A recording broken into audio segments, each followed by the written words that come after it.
Hey guys and girls, welcome from explorer.com, and in this video I'm going to tell you about introduction to JSPs. In my previous video I just gave a brief introduction about what is JSP and how it is going to function and all. In this video let us see the difference between what is JSP and servlet. So, and also we'll be viewing what actually how is JSP and servlets related, and how the comments are used, and by telling this I will end this video. Okay, coming to the differences, servlets and JSPs both handles the dynamic data. So in order to develop the web pages on the fly, you'll be using this servlets and JSPs, so you don't have to write the static and HTML pages again and again. You don't have to develop thousands of web pages by using the HTML. But rather than that, by using this servlet and JSP technology, you'll be able to develop thousands and lakhs of web pages by on the fly. That's what these technology handles. And next is servlets handles business logic, whereas JSPs handles presentation logics. As I told in a previous video, handles this servlet handles business logic.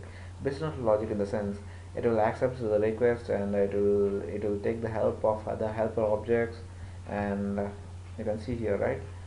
It will take the accept the request from the container, and after that it will take the help of the helper objects from the business side, and after that it will send a request to the presentation logic. That's what this servlet does. So it handles the business logic, whereas this JSP handles the presentation logic in the sense how the look and feel of your web page must be, and how the content is able to visible for end user. This is all maintained by this JSP. And next is servlets handles three lifecycle methods, that is init method, service method, and destroy method. And these three methods can be overridden. So whereas in JSPs and all, only two methods can be overridden, that is JSP init method and JSP destroy method, and another method, that is JSP service, cannot be overridden.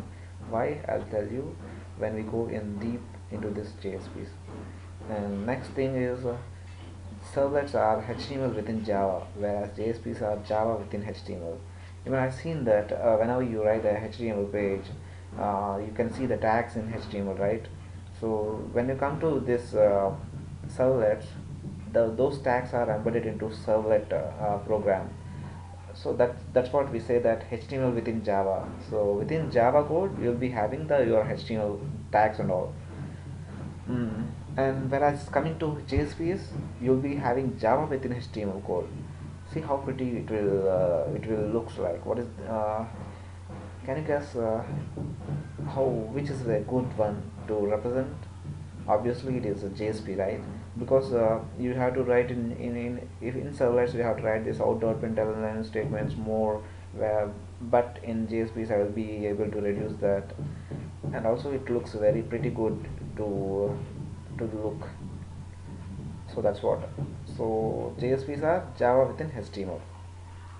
Okay. Next, these both runs within a web container. As you see before, both are connected to a web container, right? So that's what. And next, okay, let us see how JSP is a servlet.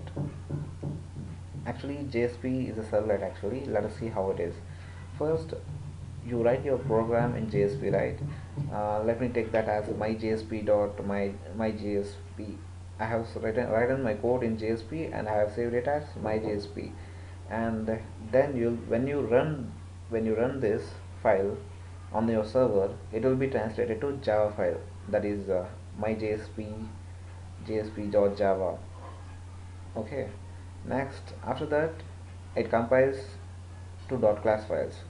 Okay. Next, that is my JSP underscore JSP dot class file will be created, and this is going to be loaded on your servlet. That is, this JSP file is loaded and initialized as servlet. Finally, what you see is your JSP is finally converted to a servlet. Finally, that's it.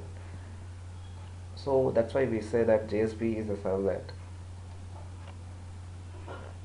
summing up all this, first you write your JSP code, and your JSP code is translated into Java, and that Java is converted into a .class files, and that .class file is going to be loaded, initialized as servlet. Okay. Finally, you will get a servlet. JSP is returned to servlet. Next is coming to the introduction of comments. So how we will be using these comments in JSPs and HTML, like that.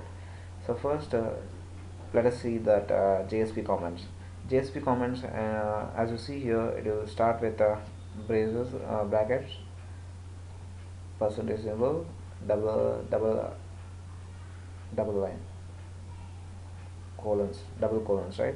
And it's going to end with two colons, percentage, bracket, that is the right bracket.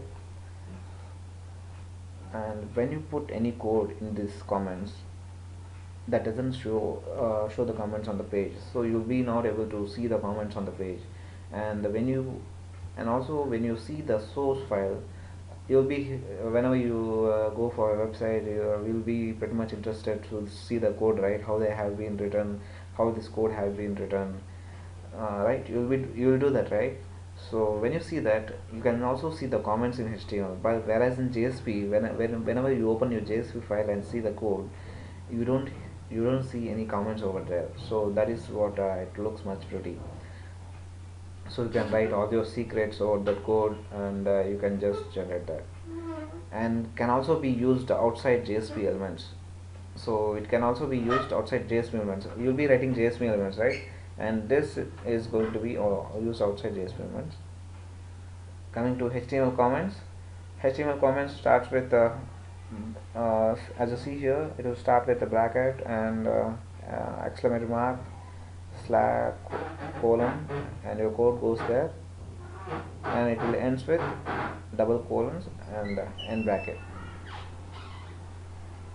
As you know, HTML comments, whenever you view your HTML pages and all, your comments will be visible there, and can be used outside JSP elements, and this also can be used outside JSP elements. And next, coming to single line comments. So single line comments always start with double slash, sorry. When put outside JSP elements, it shows comments on the page and source. So when you put your these single line comments outside the JSP elements, this code, whatever code you have written there, that comment, whatever you have written, it will be shown on your page. Okay. And next thing is, when you put inside the scripts or declaration, does not show on page and source. So whenever you put your comments, single line comments in scripts and declaration, this code, that comment, whatever you have put, will not be visible. Okay. And this also can be used inside scriptlets or declaration and outside JSP elements. Okay. I'll just show these comments and all when I'm telling about, or when I'm explaining about your program. I'll be explaining about our programs in this. I'll just tell there. Okay, thank you. And in our next video, we'll be going to discuss about JSP elements. Thank you.